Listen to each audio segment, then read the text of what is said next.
নমস্কার বন্ধুরা, welcome to cricket Bangla. তো বন্ধুরা, এই ভিডিওতে আমরা কলকাতা নাইট রাইডার্সের প্লেয়ারদের নিয়ে আলোচনা করব। কলকাতা নাইট রাইডার্সের হয়ে একটা খারাপ খবর আসছে। উমরান মালিক 1 ওভারে 36 রান দিল। উমরান মালিকের মতো ফাস্ট বোলার 1 ওভারে 36 রান খাচ্ছে ডিওয়াই পাটিল টি-20 লিগে। ডিওয়াই পাটিল টি-20 লিগে কিছু কেকেআরের ডোমেস্টিক প্লেয়াররা খেলছে। দাক্স কামরা, সার্থক রঞ্জন, আঙ্গাক্রিস রঘুবংশী, রমনদীপ সিং, বৈভব আরোরা, এই কিছু প্লেয়ারদেরকে নিয়ে আপডেট দেব। ইন্টারেস্টিং ভিডিও হবে, মন দিয়ে শেষ অবধি দেখতে থাকো। আমাদের চ্যানেলে প্রথমবার এলে চ্যানেলটিকে সাবস্ক্রাইব করে তার পাশের বেল আইকনটিকে অবশ্যই অন করে দিও। শুরুতেই আলোচনা করব উমরান মালিককে নিয়ে। মানে তোমরাই ভাবো, একটা বলার যখন 1 ওভারে 36 রান দেয় তার মনোবল কতটা ভেঙে যায়, এবং সে নিজেও জানে যে কলকাতা নাইট রাইডার্সের প্রথম প্লেইং 11-এ উমরান মালিক সুযোগ পাবে। তার কারণ প্রথমত মাথিসা পাথিরানা এবং হার্ষিত রানা দুজনেই প্রথম দিকে কেকেআরের হয়ে মিস করতে পারে ম্যাচ, এবং তার সঙ্গে মুস্তাফিজুর রহমানের ব্যাকআপ লাগবে কলকাতা নাইট রাইডার্সে। অর্থাৎ 3টে core fast bowler Kolkata night রাইডার্সের হয়ে থাকবে না। সেই জায়গাতে দাঁড়িয়ে আমার মনে হয় উমরান মালিক প্রথম দিকে প্লেইং 11-এ সুযোগ পেত। তবে তার জন্য একটা খারাপ দুঃস্বপ্ন, 1 ওভারে 36 রান দেওয়াটা কিন্তু কোনো বলার হজম করতে পারে না। মানে অনেক বলাররা আছে যারা 1 ওভারে 36 থেকে ঘুরে দাঁড়াতে পারে না। উমরান মালিক কি পারবে 1 ওভারে 36 রান খাওয়ার পরে ঘুরে দাঁড়াতে? তার সব থেকে শক্তিশালী দিক ফাস্ট বোলিং, তাকে কিন্তু দুর্বল করে ছেড়ে দিল। এক্সট্রা পেসের জন্য একটু বেশি জোর লাগাচ্ছিল বল করতে গিয়ে, এবং অনেকটা ফ্রন্ট ফুটে আমরা দেখছিলাম সমস্যা হচ্ছে তার। অনেকগুলো নো বল করেছে, 1 ওভারে 3টে নো বল দিয়েছে, এবং সেই সময় দাঁড়িয়ে আমরা দেখছিলাম যে 1 ওভারে কিন্তু 6টা 6 খায়নি। মানে নো বল, ওয়াইড বল দিয়ে কিন্তু ওভারটাকে এক্সট্রা বল করে দিয়েছে। টোটাল 10টা বলে 36 রান খেয়েছে।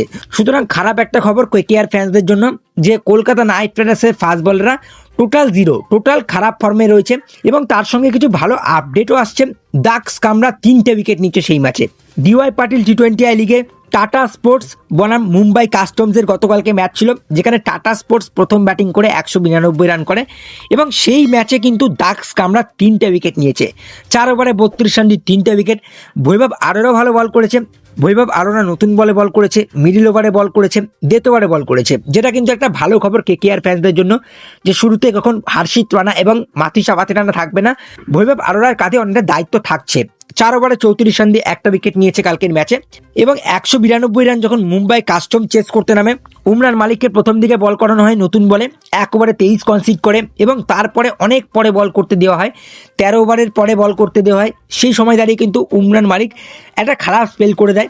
উমরান মালিক সে ভালো পেসে বল করছিল, কিন্তু এক্সট্রা পেসের জন্য তার ফ্রন্ট ফুটে একটু সমস্যা হচ্ছে আমরা দেখলাম, এবং অনেকগুলো নো বল, অনেকগুলো ওয়াইড বল করেছে, লেন্থ তো হারিয়েছে।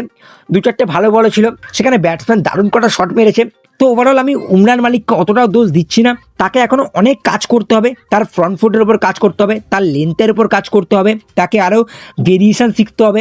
ডোয়েন ব্রাভোর সাথে আর একটু সময় কাটাতে হবে, বেশি বেশি করে ভেরিয়েশন শিখতে হবে। নাকেল বল, অফ কাটার, লেগ কাটার, এরকম কিছু ভেরিয়েশন শিখতে হবে উমরান মালিককে।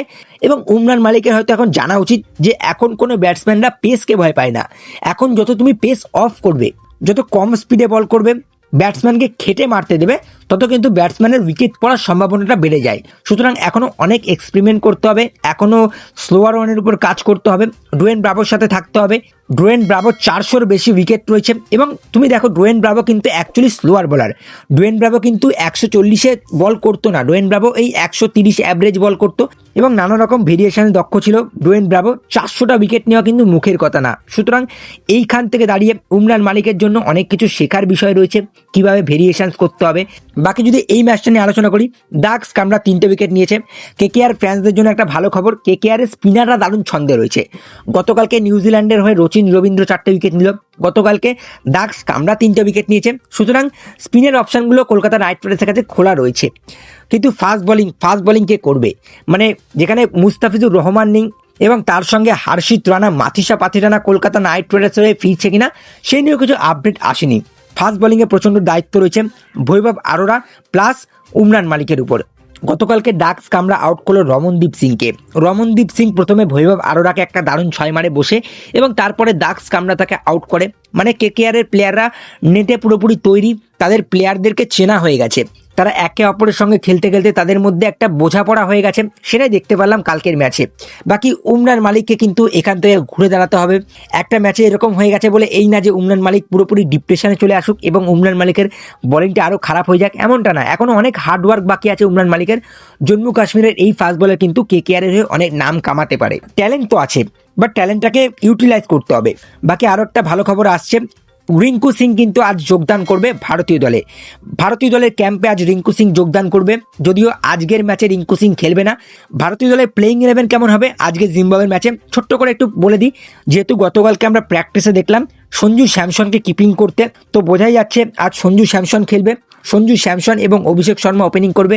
3 নম্বরে ঈশান কিষান, 4 নম্বরে সূর্যকুমার যাদব, 5 নম্বরে হার্দিক পান্ডিয়া, 6 নম্বরে শিবাম দুবে, 7 নম্বরে আজ রিঙ্কু সিংয়ের জায়গায় কিন্তু আকসার প্যাটেল ঢুকছে, 8 নম্বরে ওয়াশিংটন সুন্দর এম এ চিদাম্বরম স্টেডিয়াম ভালো করেই চেনে এম এ চিদাম্বরম স্টেডিয়ামের পিচ, তারই ঘরের মাঠ।